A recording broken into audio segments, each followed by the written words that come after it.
ইনশিরাহ মানে প্রশস্ত করে দেয়া, এমন ভাবে ইসলামের সত্যতাকে আল্লাহ তাআলা আপনার সামনে তুলে ধরবে, ইসলামের জন্য আপনার হৃদয়টা প্রশস্ত হয়ে যাবে। অথবা এই সূরার নাম সূরাতু আশ-শারহ। শারহ মানে কি, কে বলতে পারে দেখি? শারহ মানে কি? হ্যাঁ, ব্যাখ্যা, বিশ্লেষণ। শারহ মানে ব্যাখ্যা করা, বিশ্লেষণ করা। ইসলামটাকে আল্লাহ তাআলা বিশ্বনবীর কাছে এমন ভাবে তুলে ধরেছেন, ইসলামটা বিশ্বনবীর হৃদয়ে একেবারে ক্রিস্টাল ক্লিয়ার হয়ে গিয়েছে, একেবারে ব্যাখ্যা হয়ে গিয়েছে। সুবহানাল্লাহ পড়ে।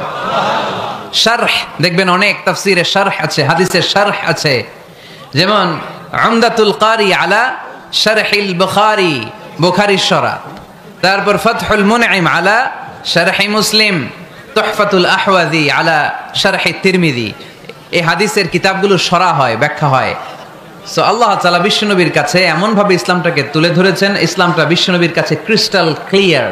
তারাকতুকুম আলা মাহাজ্জাতিন বাইদা, জল জলে সূর্যের মতো ইসলামকে আমাদের কাছে রেখে গিয়েছেন বিশ্বনবী। চিল্লায় এখন ঠিক কিনা?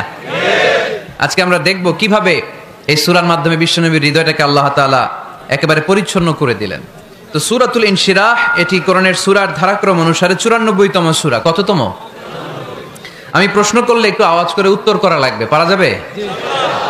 এই সূরাটা 94তম সূরা। এই সূরাটা মাক্কি সূরা। এই সূরার আয়াত সংখ্যা হচ্ছে 8। আমি প্রশ্ন করি, আপনারা উত্তর দেন। এই সূরাটা কততম সূরা? 94তম সূরা। এই সূরার আয়াত সংখ্যা 8। সূরাটি মাদানী সূরা। কি সূরা? মাক্কি সূরা। মনে থাকবে? এই সূরার ভেতরে আল্লাহ তাআলা বিশ্বনবী সাল্লাল্লাহু আলাইহি সাল্লামকে কনসোলেশন করেছেন, কন্ডোলেন্স করেছেন, সান্ত্বনা দিয়েছেন। এটা মোটিভেশনাল সূরা, এটা পেইন রিলিভিং সূরা। যাদের অন্তরে ব্যথা, জ্বালা, যন্ত্রণা, যারা কষ্টে জর্জরিত, তাদের জন্য এই সূরার ভেতরে পেইন রিলিভ পিল দিয়ে দিয়েছে কে? ইযা ইশতাদ্দাত বিকাল বালওয়া ফাফাক্কির ফি আলাম নাশরাহ ফাউসরুন বাইনা ইউসরাইনি ইযা ফাক্কারতাহু তাফরাহ। যখন তোমার মন খারাপ হয়, তুমি সূরা ইনশিরাহ তেলাওয়াত করো। কারণ সূরা ইনশিরার ভেতরে আল্লাহ এমন মোটিভেশনাল কথা রেখে দিয়েছেন, এমন ইন্সপায়ারেশন রেখে দিয়েছেন, আপনি পড়লেই আপনার হৃদয়টা শীতল হয়ে যাবে। এই সূরাটাকে আমরা 3 ভাগে ভাগ করব। এই সূরার প্রথম 4 আয়াতে আল্লাহ তাআলা বিশ্বনবীর প্রতি কি নেয়ামত দিয়েছেন সেটার বর্ণনা করেছেন। প্রথম 4 আয়াতে নেয়ামতের বর্ণনা, তারপরের 2 আয়াতে বিশ্বনবীকে দিয়েছেন সান্ত্বনা, আর শেষ 2 আয়াতে দিয়েছেন দিক নির্দেশনা। খেয়াল করে শুনেন, প্রথম 4 আয়াতে তিনি দিয়েছেন নেয়ামতের বর্ণনা, পরের 2 আয়াতে তিনি দিয়েছেন আমার প্রিয় নবীকে সান্ত্বনা, আর শেষ 2 আয়াতে তিনি বিশ্বনবীকে দিয়েছেন নির্দেশনা। দেখি মনে রাখতে পেরেছেন কিনা? প্রথম 4 আয়াতে নেয়ামতের বর্ণনা, পরের 2 আয়াতে সান্ত্বনা, শেষ 2 আয়াতে দিক নির্দেশনা। তার মানে প্রথম 4 আয়াতে মার্সি এন্ড দ্য বাউন্টিজ, পরের 2 আয়াতে condolence and consolation, and finally শেষ 2 আয়াতে গাইডলাইন। তো আসুন আমরা দেখি কি সান্ত্বনা দিল, কি নিয়ামতের বর্ণনা দিল। আল্লাহ বললেন, আলাম নাশরাহ লাকা সাদরাক, নবী হে, আমি কি আপনার হৃদয়কে উন্মোচিত করে দেইনি? আমি কি আপনার বক্ষদেশকে প্রশস্ত করার মাধ্যমে সত্যকে আপনার সামনে তুলে ধরিনি? বিল ঈমান ও বিনূরিল কুরআন, কোরআনের নূর দিয়ে আর ঈমান দিয়ে আপনার হৃদয়টারে প্রশস্ত করে দিয়েছে কে? ফামাই ইউরিদিল্লাহু আন ইয়াহদিয়াহু ইয়াশরাহ সাদরাহু লিল ইসলাম। যাকে আল্লাহ হেদায়েত দিতে চায়, যাকে আল্লাহ হেদায়েতের পথের পথিক বানাতে চায়, তার জন্য, ইসলামের জন্য তার হৃদয়টাকে আল্লাহ খুলে দেন। বিশ্বনবীর হৃদয়টাও এরকম খুলে গেল। বিশ্বনবী টের পেলেন ইসলাম ছাড়া মানবতার মুক্তির আর কোনো সম্ভাবনা নাই। ইসলাম মানুষের মুক্তি নিশ্চিত করতে পারে। ইসলাম দিয়ে এই ঘুণে ধরা সমাজকে ঠিক করা যাবে। ইসলামকে যদি প্র্যাকটিস করা না যায়, তাহলে এই মজুদদারির যে সমস্যা বাংলাদেশে চলছে, এটাকে বন্ধ করা যাবে না। ইসলাম থেকে প্রেসক্রিপশন না নিলে চাঁদাবাজি বন্ধ হবে না, টেন্ডারবাজি বন্ধ হবে না, শুধু দুদকের অফিস থেকে বসে বসে দুর্নীতি দমন করা যাবে না। এজন্য ইসলাম থেকে প্রেসক্রিপশন নিতে হবে। আল্লাহ তাআলা বললেন, আলাম নাশরাহ লাকা সাদরাক, নবী হে, ইসলামের জন্য আপনার হৃদয়টাকে কি আমি খুলে দেইনি? সত্য কি আপনার সামনে আমি তুলে ধরিনি? আপনাকে আমি আলাম নাজআলকা আহলাল হিম্মা, আপনার কি হিম্মতওয়ালা আমি বানাইনি? ইসলাম যখন আপনার হৃদয়ে ক্লিয়ার, আপনি বিশাল শক্তির সামনে দাঁড়িয়ে হাজার মানুষের সামনে ইসলামের পক্ষে কথা বলবেন, আপনি কাউরে ভয় পাবেন না। চিল্লায় বলেন ঠিক কিনা? এজন্য আল্লাহ বললেন আলাম নাশরাহ লাকা সাদরাকা ওয়া ওয়াদা'না আনকা বিজরাকাল্লাযী আনকাদা যাহরাক ওয়া রাফা'না লাকা যিকরাক। সুবহানাল্লাহ পড়েন। নবী, আপনার হৃদয়টাকে আমি ইসলামের জন্য প্রশস্ত করে দিয়েছি। আপনি একেবারে সুনিশ্চিতভাবে বুঝতে পেরেছেন, জানতে পেরেছেন যে মানব সমস্যার সমাধান আছে শুধু ইসলামের ভেতরে। কিসের ভেতরে? এজন্য আমাদেরকে ইসলাম মানতে হবে। কি মানতে হবে? ইসলাম মানবো কতক্ষণ দেহে প্রাণ থাকে? ইসলাম মানবো কোনখানে? সবখানে। উত্তর দেন। ইসলাম মানবো কতক্ষণ দেহে প্রাণ থাকে? ইসলাম মানবো কোনখানে? রাজি আছেন নাকি ভাগাভাগি করবেন? কিছু ইসলাম, কিছু মন মতো। মসজিদ, মাহফিল, মাদ্রাসা ইসলাম, আর গোটা দুনিয়াটা মন মতো। এরকম ভাগাভাগি করা যাবে না, খবরদার। ইসলাম মানবতার মুক্তির সোপান। বিশ্বনবী এটা নিশ্চিত হলেন। বিশ্বনবীর হৃদয়টারে উজালা করে দিল কে? আলাম নাশরাহ লাকা সাদরাক। হে নবী, আপনার হৃদয় কি আমি খুলে দেইনি? হৃদয় খুলে দেয়া মানে হৃদয়ের মধ্যে হিম্মত তৈরি করে দেয়া। সাইয়েদনা মুসা আলাইহিস সালাম এই দোয়াটা আল্লাহর কাছে করেছিলেন, রব্বি ইশরাহলি সাদরি ওয়া ইয়াসসিরলি আমরি। আল্লাহ, আমার কাজ সহজ করেন, আমার হৃদয়টারে আপনি খুলে দেন। সাইয়েদনা মুসা আলাইহিস সালাম আল্লাহর কাছে চেয়েছেন আল্লাহ যেন হৃদয় খুলে দেয়, কিন্তু আমার নবী চাওয়ার আগেই আমার নবী হৃদয়টারে খুলে দিয়েছে কে? আল্লাহ। আবার অনেক মুফাসসিরিনে ইকরাম বলেছেন এখানে শারহে সাদর দ্বারা শাক্কুস সাদর উদ্দেশ্য, মানে সিনা চাক। আমার নবীর জীবনে পুরো জিন্দেগিতে 3 বার সিনা চাক হয়েছিল। কয়বার? 3 বার। সিনা চাক মানে বক্ষ বিদীর্ণ করা, ইংরেজিতে বলে ওপেন হার্ট সার্জারি। কি বলে? আপনাদের এই এলাকায় কারো হয় নাই? শুনছেন না এটা? ওপেন হার্ট সার্জারি, গলা থেকে নাভি পর্যন্ত একেবারে কেটে ফেলে। বিশ্বনবীকে এবার 3 বার এভাবে ওপেন হার্ট সার্জারি করা হয়েছে। একবার যখন বিষ্ণু ঈসা ইসলাম বনু সাদ গোত্রে ছিল তখন, দ্বিতীয়বার যখন কোরআন নাজিল হবে তার আগ দিয়ে তখন, 3 নম্বরে বিষ্ণু ঈসা ইসলামকে যখন ঊর্ধ্ব জগতের অনেক দামি দামি জিনিস দেখানো হবে ওই মেরাজ রজনীর সময়টাতে, তখন কোন সুবহানাল্লাহ। বিষ্ণু বললেন আমি উম্মে হানির ঘরে শুয়েছিলাম, আমাকে ছাদ 2 ভাগ করে ছাদের উপর দিয়ে নিয়ে হাতিমে কাবাতে শুইয়ে দেয়া হলো, গলা থেকে নাভি পর্যন্ত ছিঁড়ে ফেলা হলো, আমার হৃদয়টাকে বের করে জমজমের পানি দিয়ে ক্লিন করা হলো, আমার হৃদয়ে জ্ঞান, আমার হৃদয়ে ঈমান আর প্রজ্ঞা দিয়ে পরিপূর্ণ করা হলো। অনেক মুফাসসিরিনে ইকরাম বলেছেন আলাম নাশরাহ লাকা সাদরাক মানে হচ্ছে হে নবী, আমি কি আপনার বক্ষ বিদীর্ণ করি নাই? কেউ কেউ বলেছেন এটা দ্বারা উদ্দেশ্য হচ্ছে বিশ্বনবীর বক্ষ বিদীর্ণ করার মধ্য দিয়ে বিশ্বনবীকে আল্লাহ তাআলা ব্রড মাইন্ডেড বানিয়েছেন। সুবহানাল্লাহ পড়েন। বিশ্বনবী কি ন্যারো মাইন্ডেড ছিলেন? কি ছিলেন? জোরে বলেন, আরো জোরে। ব্রড মাইন্ডেড, উদার, আকাশের মতো বিশাল, সাগরের মতো বিশাল, পাহাড়ের মতো সুউচ্চ ছিল বিশ্বনবীর হৃদয়, ঠিক কিনা? শুধু মুমিনদের জন্যই বিশ্বনবীর হৃদয়ে মায়া ছিল না, কাফেরদের জন্য মায়া ছিল। সুবহানাল্লাহ পড়েন। রাহমাতাল লিল আলামিন। আমার নবী কি ছিল? সবাই বলেন ওমা আরসালনাকা ইল্লা রাহমাতাল লিল আলামিন। I have sent you as a mercy for the entire universe. নবী হে, আমি আপনাকে গোটা বিশ্বের সবার জন্য রহমত করে প্রেরণ করেছি। রাহমাতাল লিল আলামিন। আল্লাহ এখানে চাইলে বলতে পারতেন রাহমাতাল লিল মুসলিমিন, নবী আপনি শুধু মুসলিমদের জন্য রহমত, এটা বলছে? নবী আপনি শুধু মুত্তাকিদের জন্য রহমত, বলছে? চাইলে বলতে পারতেন নবী আপনি শুধু রাহমাতাল লিল মুসাল্লিন, যারা মসজিদে যায় মুসল্লি নামাজ পড়ে তাদের জন্য রহমত, বলেছে? কি বলছে? রাহমাতাল লিল আলামিন। I have sent you as a mercy for the entire universe. গোটা বিশ্বের জন্য আপনি রহমত। সুবহানাল্লাহ পড়েন। সবার জন্য রহমত, সবার জন্য হৃদয় দিল দরিয়া। এজন্য তিনি ছিলেন ব্রড মাইন্ডেড, কখনো মানুষের ক্ষতি করতে চাইতেন না। এমনকি যুদ্ধের ময়দানে যেখানে আপনি প্রতিপক্ষকে আঘাত করবেন সেখানেও বিশ্বনবী ক্ষয়ক্ষতিকে মিনিমাইজ করার ট্রাই করতেন। তিনি যখন খায়বার দুর্গে আক্রমণ করবেন তার মিলিটারিকে, বিষ্ণু ঈসা ইসলাম মিলিটারিকে 5 ভাগে ভাগ করতেন। 5 ভাগে ভাগ করতেন। কি কমান্ডার ছিলেন তিনি! এক ভাগের নাম মুকদ্দমাতুল জাইশ, ফ্রন্ট উইং। ডান দিকে একটা থাকতো মাইমানা, বায়ে একটা থাকতো মাইসারা, মাঝখানে যে ব্যাটালিয়ন থাকতো এটার নাম কালব, পেছনেরটার নাম খালফ। সুবহানাল্লাহ পড়েন। এজন্য বিশ্বনবী যখন অ্যাটাক করতেন তখন সবাই বলতো জা আল মুহাম্মদ ওয়াল খামিস, মুহাম্মদ তার 5 উইং এর ব্যাটালিয়ন নিয়ে আমাদের উপর আক্রমণ করেছে। যুদ্ধের ময়দানে তিনি ঘোষণা দিতেন খবরদার, এই যে ইহুদিদের উপর আক্রমণ করবা, যুদ্ধ করবা, কোন নারীদের গায়ে হাত তুলো না, শিশুর গায়ে হাত তুলো না, বৃদ্ধ বৃদ্ধার গায়ে হাত তুলো না, খ্রিস্টান পাদ্রি বাবা যারা আছে, ফাদার অফ ক্রিশ্চিয়ান, পাদ্রিদের গায়ে হাত তোলো না। যুদ্ধ করতে যে গবাদি পশু মেরো না, গাছপালাগুলো ভেঙো না। সুবহানাল্লাহ করতে মনে চায় না? গেছে যুদ্ধ করতে, গেছে কি? কিন্তু ক্ষয়ক্ষতি মিনিমাইজ করার জন্য কি চেষ্টা করতেন, কি রহমতের নবী, সবাইকে সম্মান করতেন, সবাইকে মানুষ হিসেবে দেখতেন। আমরা ভাগ করে ফেলি, আমরা দেখা মাত্রই যদি দেখি মাথায় টুপি আর দাড়ি, তখনই ভাবা শুরু করি এটা কার মুরিদ, ঠিক সরসিনার মুরিদ, না চরমনায়ের মুরিদ, না আটরশির মুরিদ, না অমুক জায়গার মুরিদ। অথবা আমরা বলতে শুরু করি কি জামাত করে, না খেলাফত মজলিস করে, না ইসলামী আন্দোলন করে, না তাবলীগ করে। ভাগাভাগি আছে না নাই? কিন্তু আমরা তাকে মানুষ হিসেবে দেখি না। আগে দেখতে হবে মানুষ।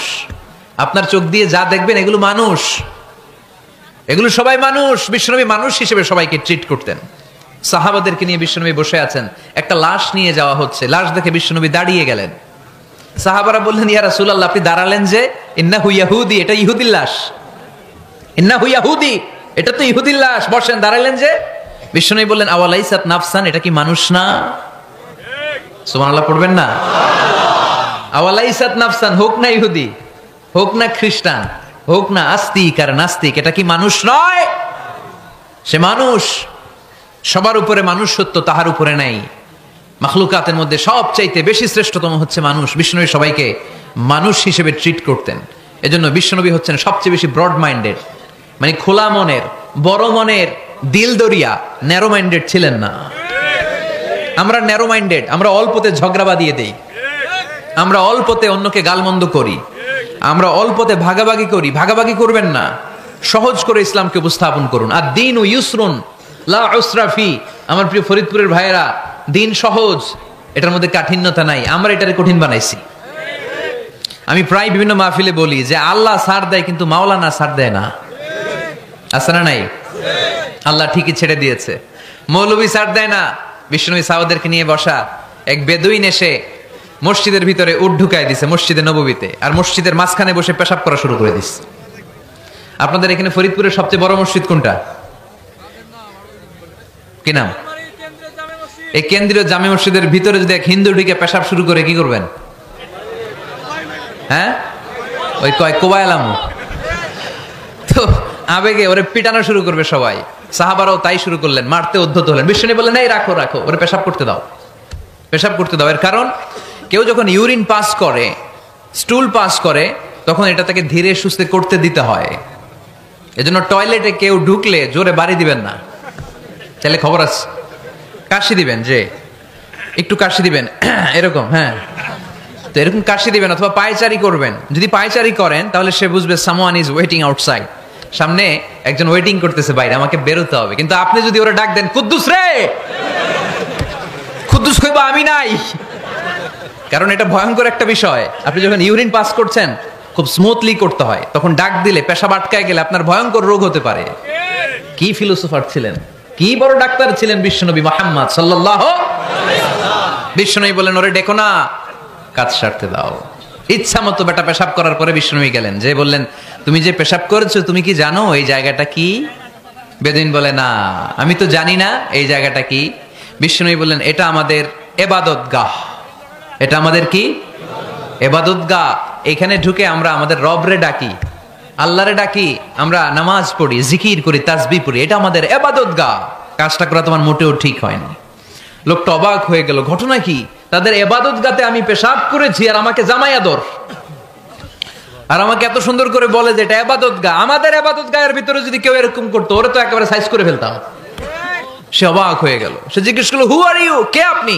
বিশ্বনবী বললেন, না মুহাম্মদ সাল্লাল্লাহু আলাইহি ওয়াসাল্লাম, আমি শান্তির ধর্ম ইসলামের প্রেরণার বাণী বাহক।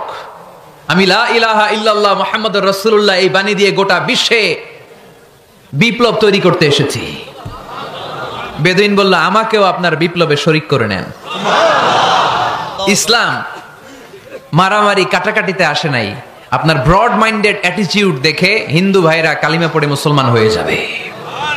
এজন্য আল্লাহ বললেন, আলাম নাশরাহ লাকা সাদরাকা ওয়া ওয়াদা'না আনকা বিজরাক আল্লাযী আনকাদা যাহরাক ওয়া রাফা'না লাকা যিকরাক। সুবহানাল্লাহ পড়েন। আলাম নাশরাহ লাকা সাদরাক। নবী হে, আমি কি আপনারে ব্রড মাইন্ডেড বানিয়ে দেই নাই? এটা আপনার জীবনে বড় নিয়ামত। আপনি সংকীর্ণ মনা না, আপনি ছোট মনের মানুষ নয়, আপনি বিশাল হৃদয়ের মানুষ। ইসলামের জন্য আপনার হৃদয়টারে আমি নবী খুলে দিয়েছি। এ হলো বিশ্বনবীর উপর প্রথম নিয়ামত।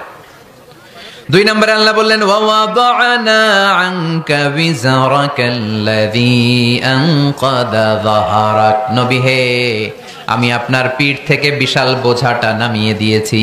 সুবহানাল্লাহ পড়েন। কি নামিয়ে দিয়েছি? বোঝা। উত্তর করতে হবে, রেসপন্স। এটা তাফসীর মাহফিল, এটা হচ্ছে ক্লাসের মতো, যে কথা বলে শিক্ষক আর আমরা সবাই ছাত্র, ঠিক কি না? বোঝা নামিয়েছি নবী। কি নামিয়েছি? তাফসীরে 2টা এসেছে। ভিজরুন মানে বোঝা, ভিজরুল যাম পাপের বোঝা, আর একটা হচ্ছে ভিজরুল গাম চিন্তার বোঝা। বিশ্বনবীর কোনো পাপ নাই, বিশ্বনবীর সব কিছুকে মাফ করে দিয়েছে কে? আল্লাহ। লিয়াগফিরা লাকাল্লাহু মা তাকাদ্দামা মিন যামবিকা মা তাআখার। নবী আপনার আগেরও গুনাহ নাই, আপনার পরেরও গুনাহ নাই। আপনি নবী মাসুম, আপনার গুনাহ নাই, আপনি নিষ্পাপ। নবীদের গুনাহ হয় না। আহলুস সুন্নাহ ওয়াল জামাআতের আকীদা হচ্ছে নবীরা মাসুম, নবীদের জীবনে কোনো গুনাহ হয় না। চিৎকার করে বলেন ঠিক কি না? ও নবী, ওয়া ওয়াদা'না আনকা বিজরাক, আপনার এই বোঝা আমি নামিয়ে দিয়েছি। বিশ্বনবী ভাবতেন 40 বছর বয়সে আমি নবী হলাম, তার আগে যা করলাম আল্লাহ এটা কি করবে? আল্লাহ বলে নবী, আপনার আগের গুনাহ পরের গুনাহ, গুনাহ বলতে কিছুই নাই, সবই মাফ, সব মাফ। তারপরেও আমার নবী বলতেন আল্লাহে লা আস্তাগফিরুল্লাহ ওয়া আতুবু ফিল ইয়াউম আকসার মিন 70 মাররা। আমি এমন নবী যার কোনো গুনাহই নাই, আগের গুনাহও নাই, পরের গুনাহও নাই, তারপরেও আমি নবী প্রতিদিন 70 বারেরও বেশি তওবা আর ইস্তেগফার পড়ি। আমাদের জন্য শিক্ষা। তাহলে আল্লাহ বললেন ওয়া ওয়াদা'না আনকা বিজরাক, পাপের বোঝা আমি নামিয়ে দিলাম। বিশ্বনবীর কোনো পাপ নাই, পাপ মুক্ত। তাফসীরে 2 নম্বরে এসেছে বিজরুল গাম চিন্তার বোঝা। বিশ্বনবী সব সময় আমাদেরকে নিয়ে চিন্তা করতেন। কাকে নিয়ে চিন্তা? কথা বলেন। আমাদেরও চিন্তা আছে না নাই? কিসের চিন্তা? হ্যাঁ, টাকার চিন্তা। ফরিদপুরের ভাইদের টাকার চিন্তা। আর কিসের চিন্তা আপনাদের? হ্যাঁ, উম্মতের চিন্তা। মাশাআল্লাহ, এই ভাই উম্মতকে নিয়ে ভাবে। আপনাদের আর কার কি নিয়ে চিন্তা বলেন? পেটের চিন্তা। এদিকে পাওয়া গেছে পেটের চিন্তা, এদিকে বউয়ের চিন্তা, কবরের চিন্তা। আর কিসের চিন্তা? আখিরাতের চিন্তা। তো আমাদেরও চিন্তা আছে, বিশ্বনবীরও চিন্তা ছিল। 2 চিন্তা কি এক? বিশ্বনবীর কাঁধে তো পুরো উম্মার জিম্মাদারি। কিয়ামত পর্যন্ত যারা পৃথিবীতে আসবে সবার জন্য বিশ্বনবী কাঁদতেন। এই আওয়াজ করে কে? এদিকে কি হইছে? ওরে বসায় দেন। বিশ্বনবীর গোটা উম্মা নিয়ে চিন্তা। সব নবীকে আল্লাহ তাআলা একটা করে দোয়া দিয়েছিলেন আর বলেছিলেন নবী একটা স্পেশাল দোয়া করার সুযোগ তোমাদেরকে দিলাম, ওই দোয়া করলেই কবুল হয়ে যাবে। কিন্তু সুযোগ পাবা জীবনে কয়বার? সবাই বলেন কয়বার? সব নবী কয়টা করে পাইছে? সব নবী তাদের দোয়াগুলো দুনিয়াতেই করে ফেলেছে। বিশ্বনবী বলেন লিকুল্লি নবিয়্যিন দাওয়া মুস্তাজাবা। এই দুনিয়াতে সব নবীদের একটা করে মুস্তাজাবুদ দাওয়া আছে। আল্লাহ বলেছে ও নবী একটা করে স্পেশাল দোয়া করার সুযোগ পাবা, দোয়াটা করা মাত্রই কবুল করে নেব। বিশ্বনবী বললেন এই পৃথিবীর বুকে যত নবী রাসূল দুনিয়ায় এসেছে সব নবীরা তাদের স্পেশাল দোয়া দুনিয়ায় করে ফেলেছে, ইল্লা আনা, কিন্তু আমি করি নাই। বিশ্বনবী বললেন ওয়া ইন্নী আখতাবিউ দাওয়াতি শাফাআতান লি উম্মতি ইয়াউমাল কিয়ামাহ। আমি আমার স্পেশাল দোয়াটা করি নাই, আমার স্পেশাল দোয়াটা আমি আমার গুনাহগার উম্মতকে বাঁচানোর জন্য কিয়ামত পর্যন্ত রেখে দিয়েছি। আমরা যেদিন বিপদে পড়ে যাব, যেদিন আমার আব্বা আমারে চিনবে না, আমি আমার আব্বারে চিনব না, নেতা তার কর্মীরে চিনবে না, কর্মী নেতারে চিনবে না, ঠিক কি না? পীর সাহেব মুরিদরে চিনবে না, মুরিদ পীর সাহেবরে চিনবে না, স্বামী তার স্ত্রীরে চিনবে না, স্ত্রী তার স্বামীরে চিনবে না। নবী থেকে শুরু করে, অলি থেকে শুরু করে, শহীদ থেকে শুরু করে সবার মুখে একটাই জিকির, ইয়া নাফসি ইয়া নাফসি ইয়া নাফসি। আকাশের সূর্যটা যেদিন মাথার কাছে চলে আসবে, জমিনটা তামার জমিন হয়ে যাবে, সূর্যের তাপে মাথার মগজগুলো ভাতের মাড়ের মতো গলে গলে নাকের ছিদ্র কানের ছিদ্র দিয়ে টপ টপ করে বেয়ে বেয়ে নিচে পড়বে। ওই কঠিন দিনে কেউ কাউরে চিনবে না। বিষ্ণু বললেন ওই দোয়াটা আমি দুনিয়ায় করি নাই, আমি বদরের যুদ্ধে মার খেয়েছি, উহুদের যুদ্ধে দাঁত ভেঙেছি, আমি না খেয়ে পেটে পাথর বেঁধেছি। আমি যদি ওই দিন দোয়া করতাম আল্লাহ দোয়া কবুল করে নিত, জান্নাতি খাবার দিয়ে দিত, আমার মায়ের খাওয়া লাগতো না, তায়েফে আমার রক্ত ঝরতো না, দোয়া করলেই কবুল। কিন্তু ওই দোয়াটা আমি দুনিয়ায় করি নাই, ওই দোয়াটা আমার জন্য, আপনার জন্য, আমাদের জন্য বিশ্বনবী জমা রেখে দিয়েছে। এজন্য বিশ্বনবীর চিন্তা আর আমাদের চিন্তা এক চিন্তা না, বিশ্বনবীর পুরা উম্মতের চিন্তা। কিয়ামত পর্যন্ত যত মানুষ আসবে সবাই আমার উম্মত, না জানি তাদের নসিবে কি হয়ে যায়। এই চিন্তার বোঝা বিশ্বনবীকে কাবু করে ফেলেছিল। আল্লাহ বললেন নবী নো টেনশন, কোনো টেনশন নাই, আপনার এই চিন্তার বোঝাকে আপনার পিঠ থেকে আমি আল্লাহ নিজ দায়িত্বে সরিয়ে নিলাম। এজন্য আল্লাহ বললেন আলাম নাশরাহ লাকা সাদরাকা ওয়া ওয়াদা'না আনকা বিজরাক আল্লাযী আনকাদা যাহরাক। যেই চিন্তার বোঝা আপনাকে কষ্ট দেয়, যেই চিন্তার বোঝা আপনারে পেরেশান করে তোলে, আপনার পিঠ থেকে ওই চিন্তার বোঝা নবী আমি সরিয়ে নিলাম। কি দিয়ে সরিয়ে নিল? কোরআনের আলো দিয়ে। আওয়াজ করে বলতে হবে কি দিয়ে? বিশ্বনবী মক্কায় দেখতেন মূর্তির পূজা হয়, আল্লাহর ঘরের ভিতরে 360টা মূর্তির পূজা। বিশ্বনবী দেখতে পেলেন দুর্বলের উপরে সবলের অত্যাচার, বিশ্বনবী দেখতে পেলেন নারীদেরকে অত্যাচার করা হয়। কন্যা সন্তান হলে বাবা তার মেয়েটাকে নিয়ে জঙ্গলের ভেতরে ঢুকে কিংবা মরুভূমির ভেতরে যে জীবিত দাফন করে দেয়। ওয়া ইদাল মাউউদাতু সুইলাত ওয়া আদুল বানাত। বিশ্বনবী এগুলো দেখতেন চারপাশে, দেখে এই পথহারা জাতিকে কিভাবে উদ্ধার করবেন, কি দিয়ে উদ্ধার করা যায়, এই টেনশনে বিশ্বনবীর পিঠ বাঁকা হয়ে গিয়েছিল। উপমা বাঁকা হয়ে গিয়েছিল, বিশ্বনবী সব সময় পেরেশান থাকতেন। আল্লাহ বললেন নবী টেনশনের দরকার নাই, হেরা গুহায় এমন একটা নূরের আলো দিয়ে আমি আপনারে আলোকিত করব যার মাধ্যমে সব পেরেশানি দূর হয়ে যাবে। আলাম নাশরাহ লাকা সাদরাকা ওয়া ওয়াদা'না আনকা বিজরাক আল্লাযী আনকাদা যাহরাক। আপনাকে পেরেশান বানিয়ে দেয় এরকম সব চিন্তার বোঝা আমি আল্লাহ সরিয়ে নিলাম। সুবহানাল্লাহ। দুইটা নেয়ামত শুনলাম, এবার 3 নম্বরের নেয়ামত আল্লাহ বললেন ওয়া রাফা'না লাকা যিকরাক। এই আয়াতটা মুখস্থ করতে হবে আজকে, আমার সাথে সাথে পড়েন ওয়া রাফা'না লাকা যিকরাক। সবাই বলেন নাই, পড়েন ওয়া রাফা'না লাকা যিকরাক ওয়া রাফা'না লাকা যিকরাক। নবী হে আপনার সম্মানকে আমি আকাশচুম্বী করেছি। I have dignified your status high and high, the highest peak. আপনার মর্যাদা উঠাতে উঠাতে আকাশ বাতাস ছাপিয়ে সাত আকাশ কাঁপিয়ে আরশের উপরে নিয়ে গিয়েছি। আপনার মর্যাদা আমার পরপরই, স্রষ্টার পরে পুরো সৃষ্টিকুলের উপরে বিশ্বনবীর মর্যাদা আছে না নাই? এজন্য আল্লাহ বললেন ওয়া রাফা'না লাকা যিকরাক। ও নবী আপনার মর্যাদা সম্মান আমি আকাশচুম্বী করেছি। আপনার সুনাম সুখ্যাতি মান মর্যাদা আমি গোটা বিশ্বে ছড়াইয়া দেব। এই আয়াত যখন নাজিল হলো কাফেররা হাসতে শুরু করলো। কাফেররা বলে মোহাম্মদ বেটা বলে কি, ও জানে বাঁচবি কিনা ওইটাই তো সন্দেহ। আমরা যেই ষড়যন্ত্র পাকাচ্ছি ও জানে বাঁচবি কিনা সে এটাই সন্দেহ, তার নাম গোটা বিশ্বে ছড়াবে কি করে আমরা দেখে নেব। আল্লাহ বলেন তোরা আমার নবীর সুনাম সুখ্যাতি ছড়ানোর ব্যাপারে বাধা তৈরি করবি, তোরা আমার নবীর ব্যাপারে অপপ্রচার চালাবি, তোদের অপপ্রচারকেই আমি আমার নবীর প্রচার মাধ্যম বানিয়ে দেব। তোরা করবি অপপ্রচার।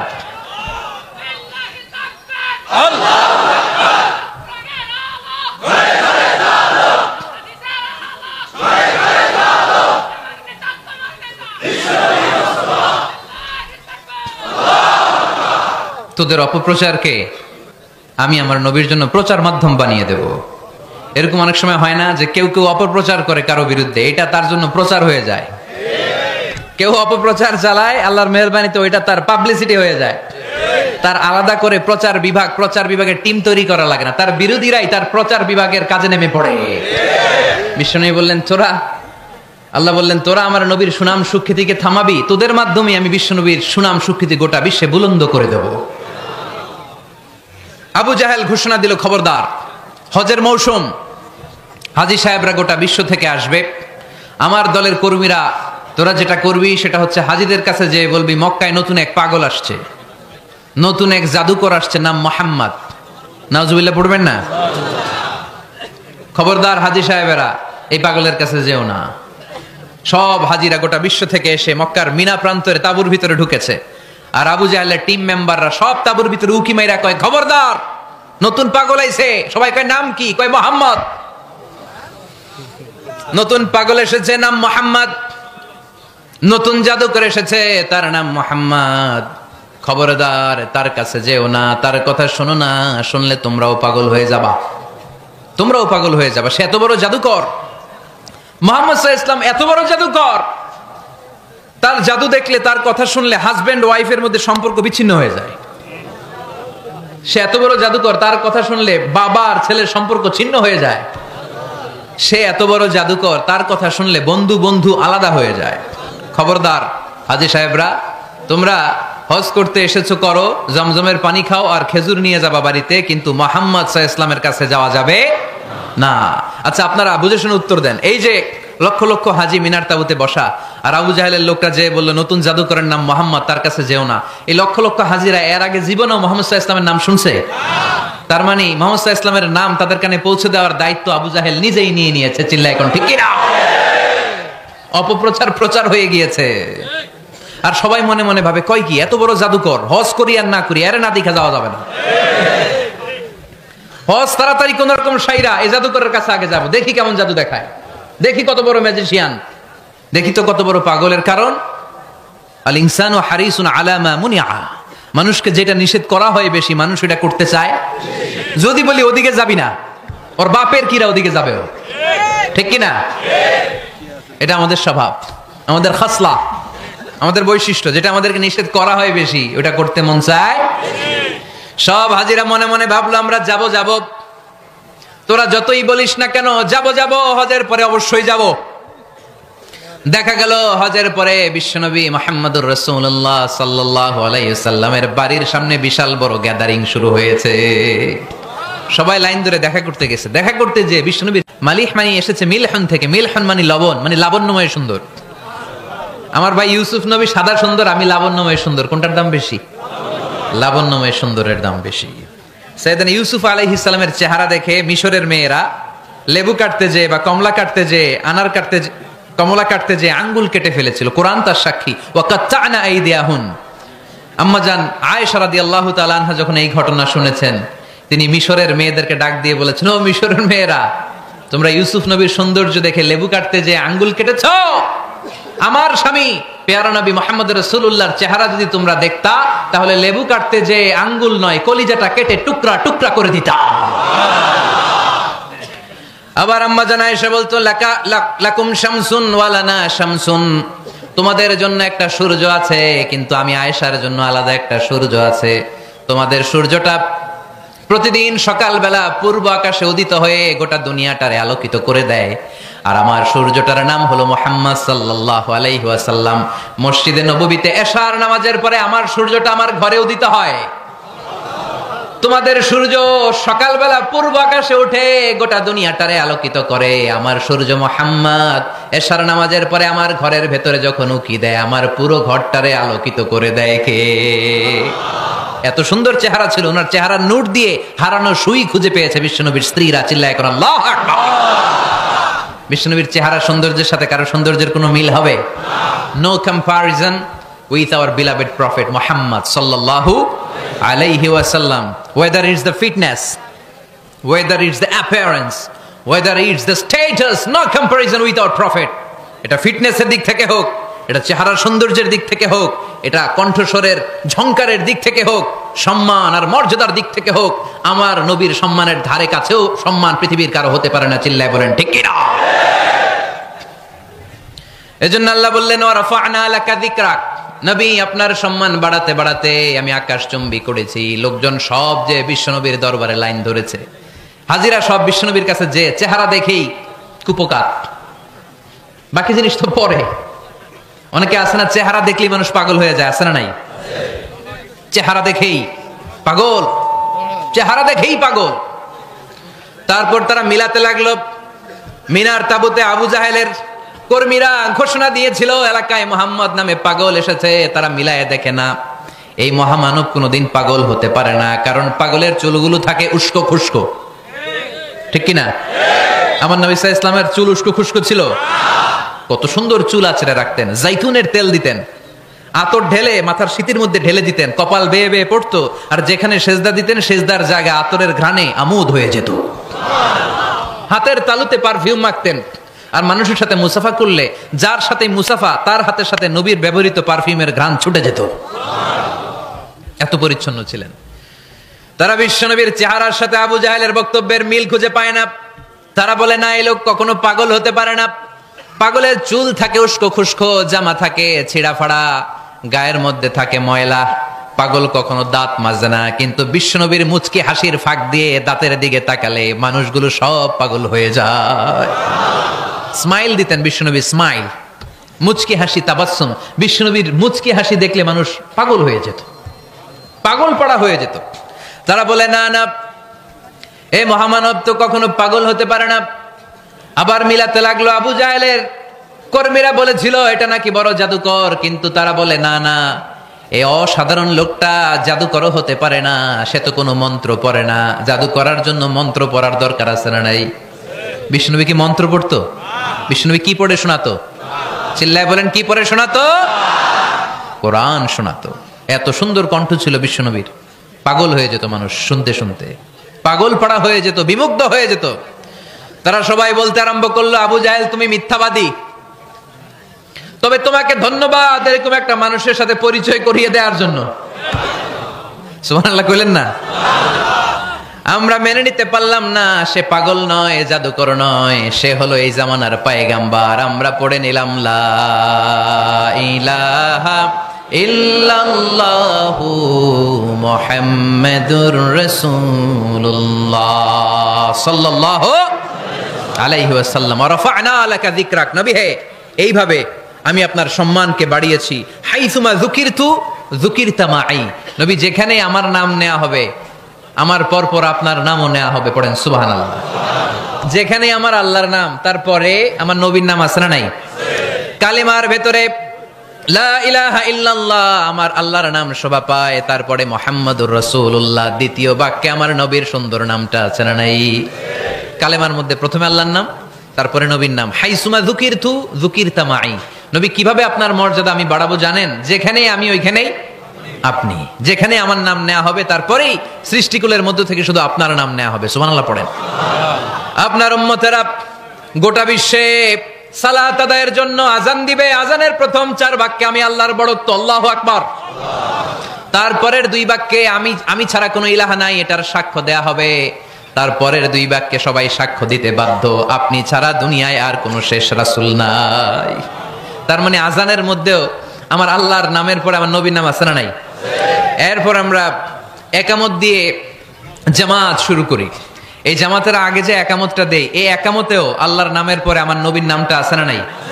আল্লাহু আকবার, আল্লাহু আকবার,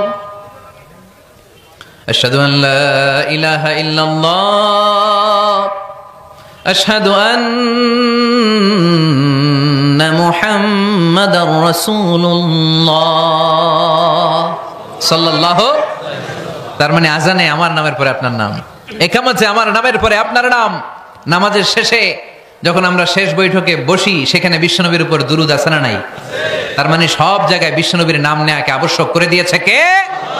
নবী হে, এই গোটা বিশ্বের ভেতরে সূর্য উঠবে, সূর্য ডুববে, শীত যে গ্রীষ্ম আসবে, দিন যে রাত আসবে, এক মুহূর্তের জন্য আপনার নামের আলোচনা থামবে না। চিল্লায় বলো ঠিক কিনা? রাফা'না লাকা যিকরাক, I have dignified your status very high, very high। অনেক উপরে নিয়েছি, আকাশ বাতাস ছাপিয়ে, সাত আকাশ কাঁপিয়ে আরশ পর্যন্ত আমি আপনার মর্যাদাকে বুলন্দ করেছি। এই পৃথিবীতে যত আসমানি কিতাব এসেছিল সবগুলো আসমানি কিতাবে বিষ্ণুনবীর নাম উল্লেখ করেছে কে? তার মানে তাওরাতের ভেতরে বিষ্ণুনবীর নাম আছে না নাই? ইনজিলে, জাবুর, সুহুফে ইব্রাহিম, সুহুফে মূসা, আল্লাযী ইয়াজিদুনাহু মাকতুবান ইনদাহুম ফিত তাওরাতি ওয়াল ইনজিল। ইহুদিরা খ্রিস্টানরা বিষ্ণুনবীর মানতে চাইতো না। তারা বলতো, মুহাম্মদ তোমার নাম তো আমাদের কিতাবে নাই। বিষ্ণুনবী বললেন পড়ো। তারা পড়তে পড়তে বিষ্ণুনবীর জায়গাটা লুকিয়ে রাখতো। যেখানে বিষ্ণুনবীর নাম ওরা এইভাবে ধরে রাখতো। বিষ্ণু ইসা ইসলাম এক সাহাবাকে বললেন, আমি তো ওদের ভাষা বুঝি না, তুমি ওদের ভাষা বুঝে দেখো কোন জায়গায় চোরামিটা করে। প্রতিটা কিতাবের প্রতিটা পাতায় পাতায় বিষ্ণুনবীর নাম আছে না নাই? সাইয়েদনা আদম আলাইহিস সালাম থেকে শুরু করে ঈসা আলাইহিস সালাম পর্যন্ত যত নবী এসেছে সব নবী সুসংবাদ দিয়েছে যে একজন নবী আসবে, যেই নবী আসার মধ্য দিয়ে এই আম্বিয়া আলাইহিমুসসালাম পৃথিবীতে আসার যে ধারাবাহিকতা, এই সিলসিলা, এই চেইনকে আল্লাহ তাআলা কাট অফ করে দিবে। সাইয়েদনা আদম তার বংশধরদেরকে বলেছে, নূহ আলাইহিস সালাম তার প্রজন্মকে বলেছে, ইব্রাহিম আলাইহিস সালাম তার জেনারেশনকে বলেছে, মূসা আলাইহিস সালাম বনি ইসরাইলকে শুনিয়েছে। সর্বশেষ সাইয়েদনা ঈসা আলাইহিস সালাম এসে বলেছে, ইয়াতি মিন বাদি ইসমুহু আহমদ, আমার পরে এমন এক নবী আসবে তার নাম, চিল্লায় বলেন, আহমদ বড় বিশ্বস্ত, সে কোন বন্ধু বলো বেশি বিশ্বস্ত, সে কোন বন্ধু বলো বেশি বিশ্বস্ত, কার কাছে মন খুলে দেয়া যায়, কার কাছে প্রাণ খুলে বলা যায়, হওয়া যায় অতি আশ্বস্ত, তার নাম আহমদ বড় বিশ্বস্ত। সুবহানাল্লাহ পড়েন। ইয়াতি মিন বাদি ইসমুহু আহমদ, আমার পরে এমন এক নবী আসবে তার নাম হবে আহমদ। এই নবীর পরে আর কোন নবী আছে? চিল্লায় বলেন, লা নবিয়্যা বাদি ওয়ালা রাসূলা, আমার পরে কোনো নবীও নাই, আমার পরে কোনো রাসূলও নাই। তবে আমার পরে যদি নবী হওয়ার যোগ্যতা কারো থাকে, আমার ওমরে ফারুক নবী হওয়ার যোগ্যতা রাখে। কোন নবী নাই, খাতামুন নবিয়্যিন, আমার পরে কোনো নবী নাই। তার মানে বিশ্বনবীর জীবনে 3 নম্বর নিয়ামত হলো রাফা'না লাকা যিকরাক, মর্যাদা আমি বাড়াতে বাড়াতে বাড়াতে বাড়াতে নবী অনেক উপরে নিয়েছি। আবার আল্লাহ আমাদেরকে ডেকে বললেন, ও ইমানদার বান্দারা শোনো, আমি স্বয়ং আল্লাহ তাআলা আমার ফেরেশতা বাহিনী নিয়ে এই নবীর উপরে স্বয়ং আমি দুরূদ পড়ি। ইন্নাল্লাহা ওয়া মালাইকাতাহু ইউসাল্লুনা আলান নবী ইয়া আইয়ুহাল্লাযীনা আমানু সাল্লু আলাইহি ওয়া সাল্লিমু তাসলিমা। পড়েন, আল্লাহুম্মা সাল্লি আলা মুহাম্মদ ওয়া আলা আলি মুহাম্মদ কামা সাল্লাইতা আলা ইব্রাহিম ওয়া আলা আলি ইব্রাহিম ইন্নাকা হামিদুম মাজিদ। اللهم بارك على محمد وعلى آل محمد كما باركت على إبراهيم وعلى آل إبراهيم إنك حميد مجيد। চিৎকার করে পড়েন সুবহানাল্লাহ। এমন নবী যে নবীর উপর আল্লাহ নিজেই দুরূদ পড়ে, ফেরেশতারা পড়ে, এজন্য আমাদেরও পড়ার দরকার আছে না নাই? আবার আল্লাহ বললেন, নবী আপনি এমন নবী যেই নবীকে আমি হাউজে কাউসার দিয়েছি, লক্ষ লক্ষ নবীদের কাউরে কিয়ামতের দিন আমি হাউজে কাউসারের মালিক বানাবো না, শুধুমাত্র কেবলমাত্র একমাত্র আপনি ছাড়া। ইন্না আ'তাইনাকাল কাউসার ফাসাল্লি লিরাব্বিকা ওয়ানহার ইন্না শানিআকা হুয়াল আবতার। সুবহানাল্লাহ পড়েন। এই হাউজে কাউসারের পানি খেতে চান, পান করতে চান? বিশ্বনবী না দিলে খাইতে পারবো আমরা? হাউজে কাউসার পান করতে চান কারা? হাত তুলে দেখান।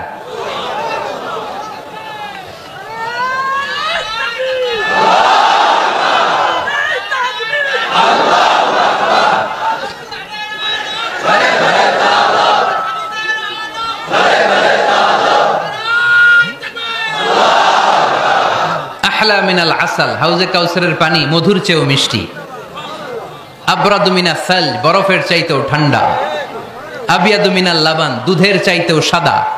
মান শারিবা মিনহা শারবাতান লাম ইয়াজমা আবাদা, এক ঢোক হাউজে কাউসারের পানি যে খাবে চিরকালের জন্য তার গলার তৃষ্ণা মিটে যাবে।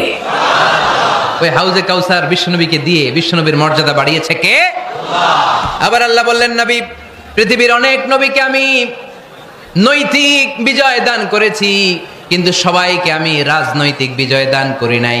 আপনাকে আমি এমন নবী করে দুনিয়ার বুকে পাঠিয়েছি, আপনাকে আমি নৈতিক বিজয় দান করেছি, পাশাপাশি রাজনৈতিক বিজয়ও দান করেছি। সুবহানাল্লাহ। বিশ্বনবী একাধারে যেমনি মসজিদে নববীর ইমাম ছিলেন, পাশাপাশি মদিনার রাষ্ট্রের প্রেসিডেন্ট ছিলেন, ঠিক কিনা? তার মানে ইমাম বা নেতা এমন হওয়া দরকার যে নামাজও পড়াতে পারে, আবার সমাজও শাসন করতে পারে, ঠিক কিনা? এমন নেতার দরকার আছে না নাই? এজন্য বিশ্বনবী বললেন, রাব্বি আদখিলনি মুদখালা সিদকিন ওয়া আখরিজনি মুখরাজা সিদকিন ওয়াজআলনি মিন লাদুনকা সুলতানান নাসীরা। ও ও আল্লাহ, আপনি আমারে সত্যতার সাথে মক্কায় রাখেন, বের করলেও সত্যতার সাথে বের করেন, আর আপনি আমাকে বিজয়ী শক্তি দান করেন। বিজয়ী শক্তি, রাজনৈতিক শক্তি বিশ্বনবী আল্লাহ তাআলার কাছ থেকে দোয়া করে চেয়ে নিয়েছেন। চিল্লায় বলেন ঠিক কি না? রাজনৈতিক শক্তি দরকার আছে না নাই? দরকার আছে? তা আস্তে করে বললেন কেন? রাজনৈতিক শক্তি থাকার দরকার আছে না নাই? দেখেন বাংলাদেশ সৃষ্টি হয়েছে কত সালে বলেন? কত সাল? বাংলাদেশের বার্থডে কবে? 1971-এ। এই 71 সালের পর থেকে আমাদের বাংলাদেশে সুদ আছে না নাই? কিন্তু সুদের বিরুদ্ধে ওয়াজ আছে না নাই? আলেম ওলামারা আজীবন সুদের বিরুদ্ধে ওয়াজ করছে।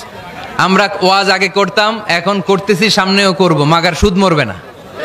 এর কারণ যেটা আইন করে প্রণয়ন করা হয় ওইটা ওয়াজ করে মারা যায় না, ওইটারে আইন করে নষ্ট করতে হয়। চিল্লায় বলেন ঠিক কি না? আমি সারা জীবন সুদের বিরুদ্ধে ওয়াজ করলে সুদ যাবে না, কিন্তু দেশনেত্রী মাননীয় প্রধানমন্ত্রী যদি কালকে ঘোষণা দেয় বাংলাদেশের কোনো ব্যাংকে ব্যাংকিং ফিনান্সিয়াল ট্রানজাকশনে কোনো সুদ চলবে না, তার পরের দিন থেকে বাংলাদেশে কোনো সুদ থাকবে না। চিল্লায় বলেন ঠিক কি না? এজন্য সাইয়েদনা ওমর ফারুক বলতেন, ইন্নাল্লাহ লা ইয়াযআউ বিল কুরআন মা ইয়াযআউ বিস সুলতান। আল্লাহ মাঝে মাঝে ক্ষমতার মাধ্যমে এমন কিছু করে যেটা আল্লাহ কোরআনের মাধ্যমেও করে না। চিল্লায় বলেন ঠিক কি না? কালকে যদি ঘোষণা হয়ে যায় 5 ওয়াক্ত নামাজ যদি না পড়া হয় 5 বেত। কয় বেত? চেয়ারম্যান না পড়লে চেয়ারম্যানের পিছনে 5 বেত, এমপি না পড়লে এমপির পিছনে 5 বেত। কথা বলেন? মাননীয় প্রধানমন্ত্রী যদি এটা ঘোষণা দিয়ে দেয় যে কালকে থেকে নামাজ না পড়লে 5 বেত, এটা সবার জন্য এই আইন। একটা বেনামাজি খুঁজে পাওয়া যাবে? সব কই দৌড়াবে? মসজিদে। অজু থাকলেও দৌড়, না থাকলেও দৌড়। কারণ মায়ের উপরে কোনো ওষুধ আছে? কথা বলেন? কারণ মায়েরে ভিটামিন আছে, মায়েরে কি আছে? এজন্য ইন্নাল্লাহ লা ইয়াযআউ বিল কুরআন মা ইয়াযআউ বিস সুলতান। মাঝে মাঝে আল্লাহ ক্ষমতা দিয়ে এমন কিছু করে যেটা মাঝে মাঝে আল্লাহ কোরআন দিয়েও করে না। এজন্য অনেক নবীকে নৈতিক বিজয় দান করলো। বিশ্ব নবীকে শুধু নৈতিক বিজয় নয়, পাশাপাশি রাজনৈতিক বিজয়ও দান করেছে কে? তিনটা নিয়ামতের ঘোষণা দিয়ে আল্লাহ বললেন, আলাম নাশরাহ লাকা সাদরাকা ওয়া ওয়াদা'না আনকা বিজরাক আল্লাযী আনকাদা যাহরাক ওয়া রাফা'না লাকা যিকরাক। পড়েন সুবহানাল্লাহ। নবী হে, আপনার মর্যাদা আমি অনেক বাড়িয়েছি। আপনার কথা শুধু মুসলমানেরাই বলে না, হিন্দুরাও বলে। আছে না নাই? গতকাল এক হিন্দু ভাই আমার হাতে হাত রেখে শাহাদা বাক্য পাঠ করে গাজীপুরে মুসলমান হয়ে গেছে। বিশ্বনবীর কথাগুলো যখন তারা শোনে, তারা নিজেদেরকে ধরে রাখতে পারে না। আপনারা মহাত্মা গান্ধীর নাম শুনেছেন? তিনি ভারতের অবিসংবাদিত নেতা। বিশ্বনবীর ব্যাপারে কমেন্ট করেছেন যে এরকম নেতা পৃথিবীতে আর দ্বিতীয়টা কখনো হবে না। মহাত্মা গান্ধী কি মুসলমান না হিন্দু? গোটা বিশ্বের খ্রিস্টানরা বিশ্বনবীকে নিয়ে এখন মাতোয়ারা। মাইকেল এইচ হার্ট, খ্রিস্টান, একটা বই লিখে গোটা বিশ্ব কাঁপিয়েছেন, দি 100 ranking of the most influential people and person in the world. পৃথিবী কাঁপানো 100 জন মনীষীর জীবনী নিয়ে একটা বই তিনি করেছেন। এই 100 জন মনীষীর জীবনীর মধ্যে যাকে নাম্বার 1 তিনি করেছেন, তিনি হচ্ছেন আমার নবী, আপনার নবী, পেয়ারা নবী, বিশ্বনবী মুহাম্মদ রাসূলুল্লাহ সাল্লাল্লাহু আলাইহি ওয়াসাল্লামের। মাইকেল এইচ হার্ট কি মুসলমান? সে একজন খ্রিস্টান।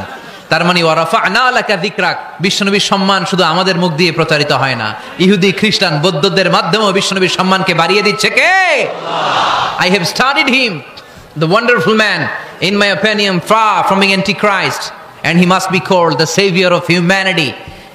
খ্রিস্টানরা বলছে আমরা এই মুহাম্মাদের জীবনী গবেষণা করে পড়েছি, তাকে খ্রিস্টান বিরোধী বলা তো দূরের কথা, তাকে মানবতার ত্রাণকর্তা বলতে হবে। তিনি গোটা বিশ্বের জন্য সুপারম্যান হয়ে পৃথিবীতে এসেছে। As a father, as a teacher, as a lawgiver, as a lawmaker, Muhammad is the superman of the world. স্বামী হিসেবে, পিতা হিসেবে, নেতা হিসেবে, নবী হিসেবে মুহাম্মদ ইসলাম সাধারণ কোনো মানুষ নয়, তিনি গোটা বিশ্বের জন্য সুপারম্যান হয়ে পৃথিবীতে আগমন করেছে। ওয়া রাফা'না লাকা যিকরাক। নবী, দুশ্চিন্তা করবেন না, টেনশন করবেন না, আমি আপনার সম্মানকে বাড়িয়ে দেব। এই তিনটা নিয়ামতের বর্ণনা সূরা ইনশিরাহের ভিতরে বর্ণনা করলেন কে? এরপরে রব্বুল আলামিন বিশ্বনবীকে নিয়ামতের বর্ণনার ঘটনা শুনিয়ে বিশ্বনবীকে সান্ত্বনা বাণী শোনাচ্ছেন আর পড়ছেন, ফা ইন্না মাআল উসরি ইউসরান, ইন্না মাআল উসরি ইউসরা। নবী গো, নিশ্চয়ই কষ্টের পরে আছে আনন্দ, দুঃখের পরেই আছে সুখ। সুবহানাল্লাহ। কষ্টের পরে আনন্দ, দুঃখের পরে the struggle is permanent in our life. দুঃখ কষ্ট এটা আমাদের জীবনে পার্মানেন্ট না, এটা সাময়িক। আচ্ছা আওয়াজ করে উত্তর দেন তো, এক বছরে কয়দিন আপনাদের ফরিদপুরে? কয়দিন? 365 দিন। গত 365 দিনে না খেয়েছিলেন কয়দিন? 20 দিন, 30 দিন। তার মানে অল্প কিছুদিন না খেয়েছিলাম, সারা বছরই খেয়েছিলাম, ঠিক কিনা? আচ্ছা, তো 365 দিনে অসুস্থ ছিলেন কয়দিন? 4-5 দিন, কিংবা 20 দিন, কিংবা 1 মাস, কিংবা 56 দিন, কিংবা 65 দিন। তার মানে বাকি 300 দিন আরামে ছিলাম কি ছিলাম না? তার মানে আমাদের জীবনে দুঃখ বেশি না আনন্দ বেশি? সুখ বেশি না কষ্ট বেশি? এজন্য আল্লাহ বললেন, খবরদার, মুমিন কখনো হেরে যায় না। মুমিনের হারাবার কিছু নাই। মুমিনের জীবনে যদি আনন্দ আসে, মুমিন শুকরিয়া করে, শুকরিয়া করলে সওয়াব আছে না নাই? আর মুমিনের জীবনে যদি দুঃখ আসে, মুমিন সবর করে, ধৈর্য ধরে, ধৈর্যেও সওয়াব আছে না নাই? তাহলে আমাদের সব দিক দিয়েই তো লাভ। আনন্দের দিনগুলাতে শুকরিয়া করব, আর দুঃখের দিনগুলাতে ধৈর্য ধরবো, দুইটার মধ্যে সওয়াব আছে না নাই? এজন্য বিশ্বনবী বললেন, আজাবান লি আমরিল মুমিন, মুমিনের বিষয়টা খুবই আশ্চর্যের। ফাইন আসাবাতহু সাররাউন শাকারা, মুমিন যদি আনন্দে থাকে সে শুকরিয়া করে, শুকরিয়া করলে লাভ আছে না নাই? ওয়াইন আসাবাতহু দাররাউন সাবারা, আর দুঃখে পড়লে সে সবর করে, ধৈর্য ধরে, ধৈর্য ধরলে সওয়াব আছে না নাই? তার মানে আমাদের হারাবার কিছু আছে। মাঝে মাঝে আল্লাহ আমাদেরকে দুঃখ কষ্ট দিয়ে পরীক্ষা করতে চান, এগুলো আমাদের জন্য খারাপ নয়। এই দুঃখ কষ্ট বিপদ আমাদের কোমরকে সোজা করে, আমাদের পায়ের মাটিকে শক্ত করে, চিল্লায় বলেন ঠিক কিনা? প্রতিকূল পরিবেশে কিভাবে বাঁচতে হয় এই দুঃখ কষ্ট আমাদেরকে শিখায়। এজন্য মুমিন বান্দার বৈশিষ্ট্য হচ্ছে দুঃখ কষ্ট বেদনা জ্বালা এগুলোতে সে আপসেট হয় না, সে হাল ছেড়ে দেয় না, সে ভরসা রাখে একজনের উপর, চিল্লায় বলতে হবে তিনি কে? আল্লাহ। কারণ মুমিন জানে রাত্রি যত গভীর হয়, অন্ধকার তমানিসা ভেদ করে সুবহে সাদিক হয়। মুমিন জানে গর্ভবতী নারীর পেটের ব্যথা যেই দিন বাড়তে থাকে, ওই দিনই নতুন মেহমান আগমনের সময় ঘনাতে থাকে। মুমিন জানে তার জীবনে দুঃখ কষ্ট বিপদ যত বাড়তে থাকে, সুখের দিন কাছে আসতে থাকে। এজন্য মুমিনের হারাবার কিছু নেই। ফা ইন্নামা আল উসরি ইউসরা, ইন্নামা আল উসরি ইউসরা। নবী হে, কষ্টের পরেই আছে আনন্দ, দুঃখের পরেই আছে সুখ। আপনি সমস্যায় পড়েছেন, ওই সমস্যার সমাধানও আছে না নাই? এই পৃথিবীতে এমন কোন সমস্যা আছে যেটার সমাধান নাই? কথা বলেন। সমস্যা তৈরি করেছে কে? আবার সমাধানও দিয়েছে কে? আল্লাহ doesn't create a lock without its key. আল্লাহ কখনো চাবি না বানাইয়া ওইটার তালা বানায় নাই। কথা কন। তালাও যেহেতু আছে, ওই তালার চাবিও বানিয়েছে কে? মা আনজালাল্লাহু দাআন ইল্লা আনজালাল্লাহু লাহু শিফা। আল্লাহ দুনিয়ায় এমন কোন রোগ পাঠায় নাই যেই রোগের ঔষধ বানায় নাই, এমন কোন রোগ নাজিল করে নাই যেই রোগের কোনো চিকিৎসা বানায় নাই, হয়তো সেটা আবিষ্কার হয় নাই। অনেকে ক্যান্সারের কথা বলতে পারেন যে হুজুর ক্যান্সার এমন রোগ, এই ক্যান্সার তার নাই কোনো অ্যান্সার, কিন্তু বিজ্ঞানীরা বলতেছে এটারও অ্যান্সার আবিষ্কৃত হচ্ছে। সুবহানাল্লাহ কইবেন না? কিছু কিছু ক্ষেত্রে হয়েও গিয়েছে। এজন্য দুঃখের পরেই আছে সুখ, কষ্টের পরেই আছে আনন্দ। এই দুনিয়াটাই এরকম, কষ্টের পরই আনন্দ। দেখবেন তারাবির নামাজ 20 রাকাত পড়তে কষ্ট লাগে না? কোমরে ব্যথা, হাঁটুতে ব্যথা, কিন্তু 20টা রাকাত যখন শেষ করে মসজিদ থেকে বের হই, একটা আনন্দ আছে না নাই? কষ্ট করে পরীক্ষার জন্য প্রিপারেশন নিলেন আপনি কয়েক মাস, কিন্তু ফলাফল যখন ভালো হয় তখন একটা আনন্দ আছে না নাই? সারাদিন রোজা রাখলেন রমজানে, কি কষ্ট, তৃষ্ণায় গলা ফেটে যায়, কিন্তু ইফতারির সময় যখন রুহাবজা শরবতটা খাই কেমন লাগে? একটা আনন্দ আছে না নাই? এজন্য আল্লাহ বললেন ফাইন্না মাআল উসরি ইউসরান, ইন্না মাআল উসরি ইউসরা। ও নবী, কষ্টের দিন মক্কায় অল্প কিছু দিন, মদিনাতে আনন্দের দিন অপেক্ষা করছে। আমাদের জীবনে যদি দুঃখ কষ্ট আসে, আমরা ধৈর্য ধরবো, তাওয়াক্কুল করবো একজনের উপর, তিনি কে? কারণ আমরা বিশ্বাস করি কষ্টের দিন এটা চিরকালের জন্য নয়, সামনে আনন্দের দিন আমাদের জন্য সেট করে রেখেছে কে? তাহলে আমরা সূরাতুল ইনশিরাহ থেকে 3টা নিয়ামতের বর্ণনা শুনলাম, বিশ্বনবীকে কি সান্ত্বনা দেয়া হলো সেটা শুনলাম। এবার 2টা গাইডলাইন শুনে তাফসীর আমরা শেষ করব। শুনতেছেন? কষ্ট হচ্ছে? উঠা বসা করতেছেন কেন? উঠলেন কারা কারা? শেষ করে দিব? দোয়া করে দেই। কি গাইডলাইন দিলেন শুনবেন? কে কে শুনবেন না হাত তোলেন।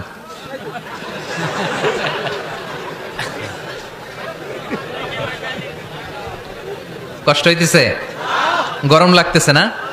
আমিও ঘামতেছি আপনাদের সাথে সাথে। অনেক গ্যাদারিং হয়ে গেছে, আসেন আল্লাহর নামে 3টা তাকবীর দেই, তারপর কোন 2টা গাইডলাইন তিনি বিশ্বনবীকে দিলেন ওই নির্দেশনা বাণীটুকু শুনে আজকে আমরা বিদায় নিব। আওয়াজ করে পড়তে হবে লিল্লাহে তাকবীর, লিল্লাহে তাকবীর, লিল্লাহে তাকবীর। গাইডলাইন নাম্বার 1, ফাইদা ফারাগতা ফানসাব। নবী আপনি যখন অবসর হন আপনি ইবাদতে মশগুল হন। ফানসাব ফিল ইবাদা, তাফসীর ইবনে কাসিরে এসেছে আপনি ইবাদতে মশগুল হন যখন আপনি অবসর পান। অবসর আল্লাহর দেয়া বড় নেয়ামত, এটা বিশ্বাস করেন? অবসর কিন্তু নেয়ামত। আমরা অনেকেই অবসর সময়কে কাজে লাগাই না, কিন্তু অবসর চলে যাওয়ার পরে যখন ব্যস্ত হয়ে পড়ি তখন বলি হায় রে, অবসরটা যদি কাজে লাগাইতাম। পরীক্ষার পরে 3 মাস ছুটি ছিল, এই 3 মাস অবসরে যদি পড়তাম তাইলে তো আজকে ভার্সিটিতে চান্স পেয়ে যেতাম, ঠিক কিনা? এজন্য বিশ্বনবীর আল্লাহ বললেন নবী ফাইদা ফারাগতা ফানসাব ওয়া ইলা রাব্বিকা ফারগাব। মাদানী জীবনে, মাক্কি জীবনে, দাওয়াতি কার্যক্রমের পরে, রাষ্ট্রীয় কার্যক্রমের পরে যখনই আপনি অবসর পাবেন তখনই আপনি ইবাদত করেন, তখনই বেশি বেশি আল্লাহর কাছে দোয়া করে। দোয়াটা খুব শক্তিশালী, কিন্তু আমরা অনেকে জানি না কি করে দোয়া করতে হয়। সিনসিয়ার দোয়া ইজ লাইক এ মিসাইল। আপনারা প্রায় পত্রিকায় শুনবেন আমেরিকা অমুক দেশে মিসাইল হামলা করেছে, শুনছেন? মিসাইল হামলা এমন হামলা কত সেন্টিমিটার বেগে যে কোন জায়গায় অ্যাটাক করবে, যেখানে মারার কথা ওখানে পড়বে। ঠিক দোয়াটা হচ্ছে মিসাইলের মতো। আপনি যদি দোয়ার মতো দোয়া করতে জানেন ওই দোয়াটাও জায়গা মতো যে ভেদ করবে, চিল্লা এখন ঠিক কিনা? কিন্তু আমরা দোয়া করতে জানি না, কি করে দোয়া করতে হয় এটা জানি না। বিশ্বনবীকে আল্লাহ বললেন নবী ফাইদা ফারাগতা ফানসাব, যখন আপনি অবসর হবেন তখন আপনি দোয়া করেন, আল্লাহর কাছে চান। বেশি বেশি চাইলে খুশি হয় কে? তার মানে প্রথম ঘোষণা হলো ফাইদা ফারাগতা ফানসাব। প্রথম নির্দেশনা হলো নবী যখনই আপনি অবসর পাবেন ইবাদত করবেন এবং দোয়া করবেন, বেশি বেশি আল্লাহর কাছে চাইবেন। 2 নাম্বার দিক নির্দেশনা হলো ওয়া ইলা রাব্বিকা ফারগাব, সব সময় আপনি আপনার আল্লাহর দিকে মনোনিবেশ করবেন। বিপদে পড়লে ডাকবো কারে? আমাদের অসুস্থতাকে সুস্থতায় পরিণত করে দিতে পারে কে? চাকরির জন্য পাগল পারা, চাকরি নাই, চাকরির ব্যবস্থা করে দিতে পারে কে? বিদেশে যেতে মনে চায়, পাসপোর্ট দিয়ে রেখেছি, ভিসা নাই, ভিসা লাগাই দিতে পারে কে?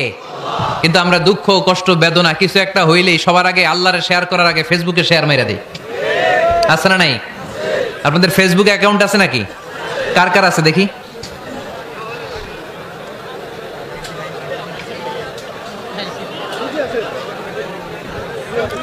আছে আছে।